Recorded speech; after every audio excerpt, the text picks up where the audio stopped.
কোনো রাজনৈতিক দল যেন তার নিজস্ব নির্বাচনী আচরণবিধির বাইরে গিয়ে অন্যের জন্য কোনো ধরনের প্রতিবন্ধকতা সৃষ্টি না করতে পারে। প্রত্যেকটা রাজনৈতিক দল যাতে সমানভাবে নির্বাচনী কার্যক্রম চালাতে পারে, সরকারের পক্ষ থেকে সম্ভব সব ধরনের পদক্ষেপ নেওয়ার চেষ্টা করবে। নির্বাচন কমিশন কিভাবে কি করেছে সেগুলো তো আমরা বলতে পারবো না, তবে আমাদের এই বর্তমান সরকার, অন্তর্বর্তীকালীন সরকার যেভাবে কাজ করছে, আমাদের মূল লক্ষ্যটা হচ্ছে নির্বাচনটাকে সুষ্ঠু করা এবং নির্বাচনে যদি কোনো অনিয়ম হয় সেটা যাতে তাৎক্ষণিকভাবে সাংবাদিকরা রিপোর্ট করতে পারে সেটা নিশ্চিত করা, এবং সেটা নিশ্চিত করার জন্য এবং আচরণবিধিটাও কিন্তু নাহলে তো আগের মতোই এটা রেখে দেওয়া হতো, আগের মতো একটা যেটা আছে সেটা দিয়েই কাজ চালিয়ে যেত।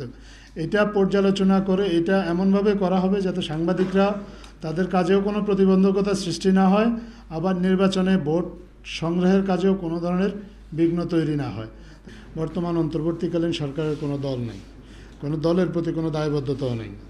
আমরা নির্বাচনে অংশগ্রহণকারী প্রত্যেকটা রাজনৈতিক দল যাতে সমানভাবে নির্বাচনী কার্যক্রম চালাতে পারে সেটা নিশ্চিত করার জন্য যা যা পদক্ষেপ নেওয়া প্রয়োজন সরকারের পক্ষ থেকে সম্ভব সব ধরনের পদক্ষেপ নেওয়ার চেষ্টা করবে। এবং কোনো রাজনৈতিক দল যদি নির্বাচনী আচরণবিধি ভঙ্গ করে, যেহেতু সরকারের নিজস্ব কোনো দল নাই এবং সরকারের কারোর প্রতি রাগ এবং অনুরাগ দুইটার কোনোটাই নেই, আমরা চেষ্টা করব কোনো রাজনৈতিক দল যেন তার নিজস্ব নির্বাচনী আচরণবিধির বাইরে গিয়ে অন্যের জন্য কোনো ধরনের প্রতিবন্ধকতা সৃষ্টি না করতে পারে বা অন্যের উপর কোনো ধরনের প্রভাব, বিশেষ করে সাংবাদিকদের উপর কোনো ধরনের প্রভাব খাটাতে না পারে, বা কোনোভাবে কোনো রাজনৈতিক দল দ্বারা কোনো সাংবাদিক যেন কোনোভাবে হয়রানির কোনো শিকার না হয়। যদি এগুলো হয় তাহলে আপনারা তাৎক্ষণিকভাবে প্রশাসনকে জানাবেন।